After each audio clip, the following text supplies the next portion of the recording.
You don't need a lot of fancy tools to balance your own tires.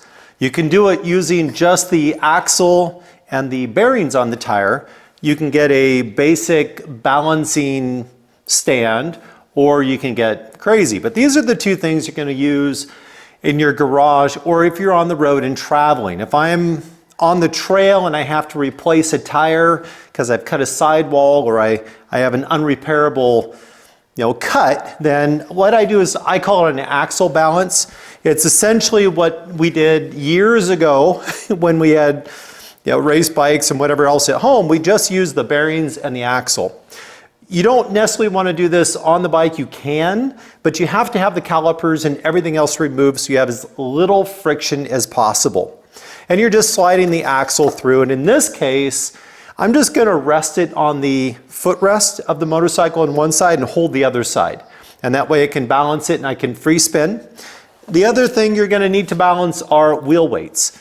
These are 1/4 ounce wheel weights I picked up at a automotive tire changing store. I went in and asked to buy a few. You can also get dedicated ones for the motorcycles that match your rim color, silver, black, whatever. But you will need some wheel weights. At home, I recommend some blue painter's tape or some kind of tape so that when you place the wheel weights on the rim, if it's the incorrect weight or the incorrect position, you can change them. Also, sometimes the weight is so far off that you'll need to take the tire off, spin it, change the position on the rim, and then put it back in place. Once the axle's up on the foot peg, I'm going to make sure it doesn't touch anything else. And I'm just going to give it that little bit of a spin.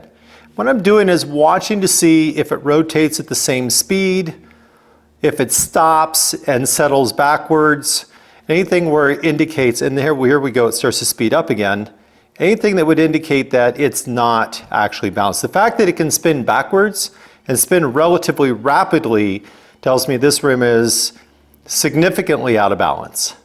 It's not the rim actually, it's the tire. Now the old weights are up here on the top edge. I'm going to go ahead and remove those because that may throw off this new balance. If it was balanced, I would leave them in place, but as soon as it's not balanced, I just remove the old weights and start from scratch. To remove the weights, I'm just going to use an old school method. I just got a flathead screwdriver. I'm going to slide it up underneath the weight and then lift up. I'm not prying down against the rim, that'll jam it. The other thing you can do is just kind of give it a little pop with the hand. Pull those weights off.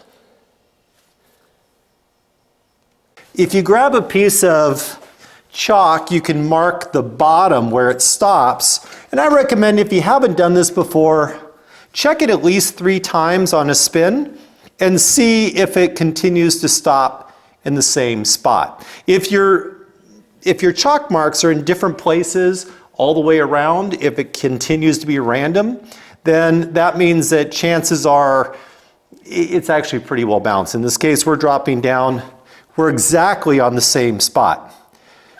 What I'll do is I'll take the wheel weights, wherever that mark is, I'm going to go exactly opposite. Now this one's pretty significant. I've got these are 1/4 weights, so that's 1, so this is 1.5. Is what this one is, and we'll start with that. So this is 1.5 ounces.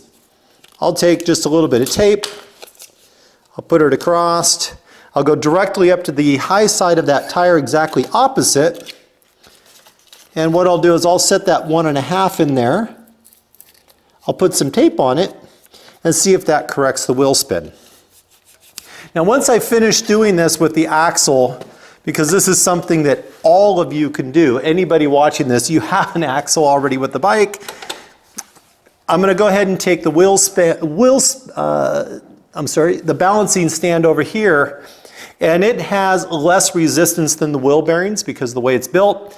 And if we are off, now these are the wheel weights, this is the heavy spot. So if I take and put this kind of opposite, with a little motion I can see, does it speed up, does it slow down? Are we still getting settling?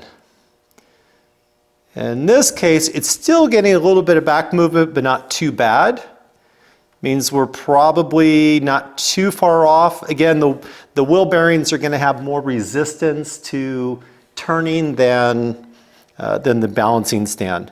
So if I'm still getting motion, you see I'm still definitely getting motion here, then definitely I don't have enough weights.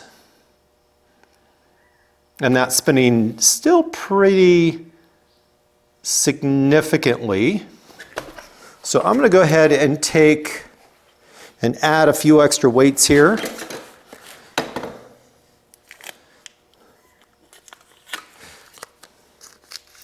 So if that's 1.5,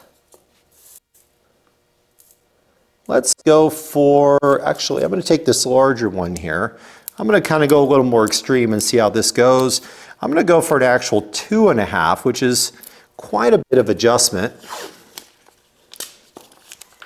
I just want to see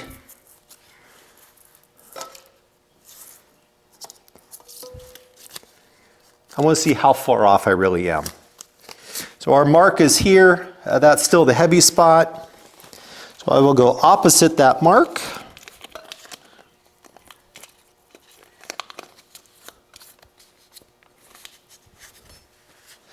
I'm going to tape my weights into place.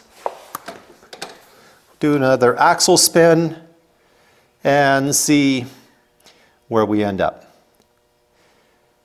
Again, this is a great learning moment because this tire being this far off really shows what it looks like when something's off balance.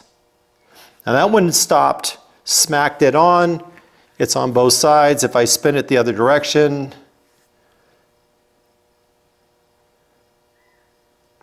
nice slow movement. I don't see any speeding up, any change in spin, and there's no back roll. If I was in the field or in my garage, I would call this good to go. But since I have a balancing stand,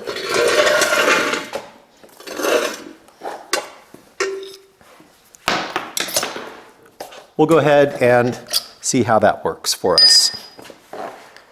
Balancing stands simply have two wheels on either side on some arms that are very low resistant bearings. They have a small diameter axle in the middle that allows it to free flow.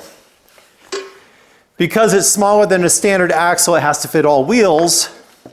There's a cone on two sides that helps center the tire so it'll spin freely and centered. And what we do is turn around here so we can see, put the cone in place, we tighten it up, we set it on balancing stand, and we do the same thing we did on the axle. We just let it do a free spin. The only difference is it just has less resistance, and you can often find that it is more accurate. I'm just dragging my fingers on the edge here to slow down the spin. And we have chalk so we can see if we get a random stop each time. If we end up on the same side of the tire, we need to add more weight or take away weight, depending whether it's opposite of the weights we added or not. Now the good news is, as I'm watching this tire, I'm not noticing any change in speed. A lot of times you can visually see an increase or decrease in speed as the tire goes around. Now I'm going to mark the high side instead of the low side. That way I can mark the tread. It's easy for me to see. So right here. And I'll do another little spin and see if I get a random. My fingers are just kind of touching the edge here. Puts a little resistance on, and then as the tire slows, I can let go. It just keeps it. Otherwise, I have to wait for a long time for this tire to just slow and give me some tell on where the weight may be off. Here's my last mark right here. It's moving around. It's not increasing or decreasing. And isn't this exciting? Don't rush this. If you're going to balance your tires, take the time to do it well. The faster you go, the more this matters. If you're doing a race bike, you better be spot on. If you're riding off-road, if you're a dirt bike or your adventure bike is dedicated to the dirt, then balance really doesn't matter. You're going slower speed, the way things move around, it just doesn't matter. In fact, dirt bikes have basically rim locks inside that lock it in, that throw the balance way off. But it doesn't matter in that case.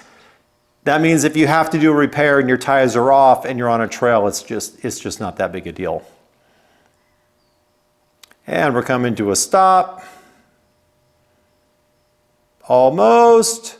Remember, patience matters.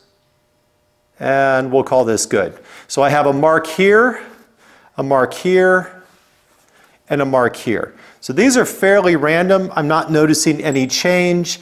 So the 2.5 ounces, which is a lot for a motorcycle tire, being Eastern European, the Mitas, the Motas, the Heidenau's, it's not uncommon to have fairly significant weight that's off. So in this case, I'm just going to remove the blue tape that I have and remove the back sticker. And then I'm just going to place the weight dead center in the rim. And that's it. This tire is now balanced. Not something super difficult to do. The biggest thing is have patience with it. Don't rush it. Don't get frustrated, and don't leave the old weights on the rim. What I do is when I change the tire, then I'll spin it with the weights that are on it to see if it lands balanced. If it doesn't, I remove all the weights that are on the rim and tire and I start from scratch. Otherwise, you're constantly chasing weights because you're trying to balance the weights plus the off weight, whatever the difference is. So start from scratch when you do it. That's it. You can carry, and I do carry these weights with me on the motorcycle if I do have to make an on-the-road tire change. Generally speaking, if you add a plug, if you have a tubeless tire, you're not going to need to rebalance it. If you pull the tube and you patch it and put it in, it's not going to make that big of a difference. Don't worry about rebalancing the tire. If you have anything to mark the tire, that makes a lot of help. If you have to put a tube in a tubeless tire, or if you have a tube you have to pull out and replace, you can mark the rim and you can mark the tire together. So as you take it off and you make your repair, when you put it back on, you can line those marks back up and you're going to be back into balance. Thanks for watching the channel. Thanks for your support. I'll see you next time. Remember, when you do get frustrated, I always say ride with a smile because attitude matters. In this case, keep smiling while you work at it. It's okay if you curse a little, but you need to make sure you're still having fun. Have patience. If you lose your patience, walk away, regain your composure, come back, and start again fresh.